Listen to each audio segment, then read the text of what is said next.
कुछ लोगों में परस्पर विपरीत गुण एक साथ मिल जाते हैं। इस बात का सबसे अच्छा उदाहरण है रावण।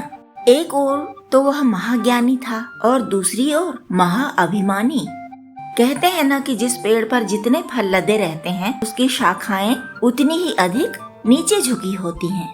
इसी तरह योग्यताओं से, ज्ञान से भरे हुए लोग विनम्र होते हैं। रावण तो 10 विद्याओं का महाज्ञाता था। रावण का रचा शिव तांडव स्तोत्र द्वापर से आज तक बहुत लोकप्रिय है।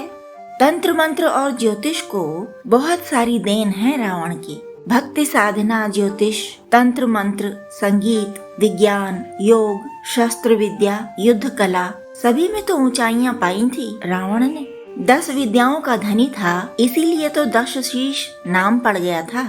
एक व्यक्ति एक ही विषय का विशेषज्ञ हो सकता है, ऐसा माना जाता है, लेकिन रावण ने तो 10 विद्याओं में डॉक्टरेट करके दिखाई है। तब वह विनम्र क्यों नहीं था? अहंकारी क्यों था? अविवेकी क्यों था? वास्तव में गड़बड़ रावण के डीएनए में ही थी। जैसे शंकर नस्ल के पशु दूध अधिक मात्रा में तो दे देते हैं, पर उस दूध की गुणवत्ता में खोट होता है। जैसे गाय भैंस से इंजेक्शन लगाकर दूध की बाल्टी भर ली जाती है, किंतु वह दूध हानिकारक भी होता है।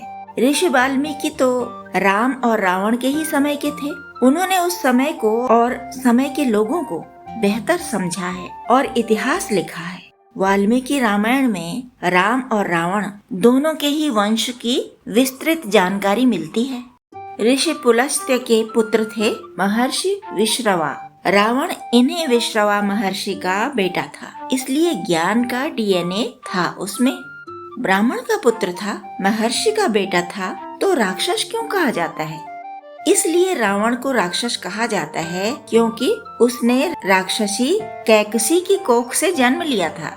राक्षस राजा सुमाली की बेटी थी कैकसी। सुमाली राजा को पता था कि महर्षि विश्रवा बहुत उच्च कोटि के ज्ञानी हैं। उनकी संतान कुबेर तो अपनी योग्यता से सोने की लंका और पुष्पक विमान के स्वामी बन चुके थे।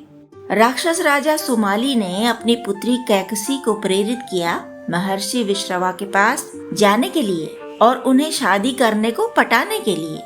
सुमाली ने ही अपनी बेटी को समझाया कि यदि वह विश्रवा से शादी करेगी तो उसके पास भी कुबेर जैसी उच्च कोटि की संतान होगी।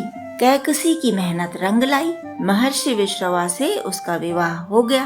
महर्षि ने भविष्यवाणी की थी कि तुम्हारी कोख से उत्पन्न संतानों में राक्षसी गुण ही अधिक होंगे। इस बात पर कैकसी दुखी हुई तो ऋषि ने कहा कि अंतिम संतान में साधुता आएगी। कैकसी की सबसे पहली संतान रावण ही था, जिसने कुबेर से सोने की लंका भी छीन ली थी और पुष्पक विमान भी छीन लिया था। घनघोर तपस्या करके ब्रह्मा जी से अमर होने का वरदान मांगा था रावण ने। ब्रह्मा जी ने उसे अमर करने के लिए मना कर दिया था, तो विकल्प में बड़ी चतुराई दिखाई रावण ने और यह वर मांग लिया कि यक्ष, किन्नर, गंधर्व, नाग, गरुड़, देव, दानव इनमें से कोई भी उसे मार नहीं पाए। ब्रह्मा जी ने तथास्तु कह दिया। मनुष्य शब्द का रावण ने इसलिए नहीं प्रयोग किया क्योंकि मनुष्य उसे बहुत तुच्छ लगते थे। वह सोच भी नहीं सकता था कि कोई मनुष्य उसे मार पाएगा। मच्छर की तरह मसल देने योग्य, उनसे क्या डरना। तो इस तरह रावण को अमरत्व का जैसा आत्मविश्वास आ गया।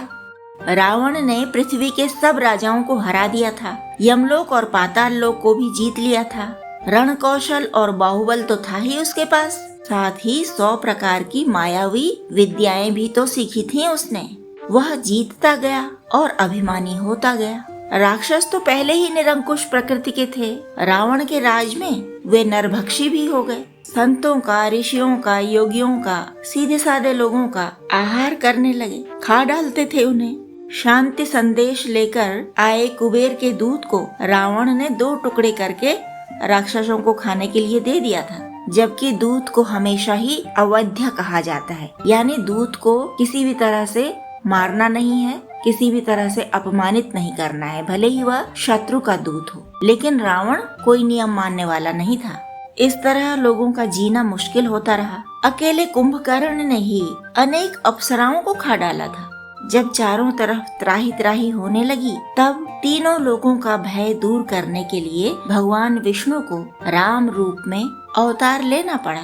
जिस रावण के जन्म लेने पर पूरी पृथ्वी कांप उठी थी, उस लंकापति की गति ऐसी हुई कि कोई पानी देने वाला तक न रहा, कोई नाम लेवा न बचा। भक्ति ने उसकी आत्मा को मोक्ष दिलवा दिया और अहंकार ने नष्ट कर दिया उसके पूरे वंश को ही।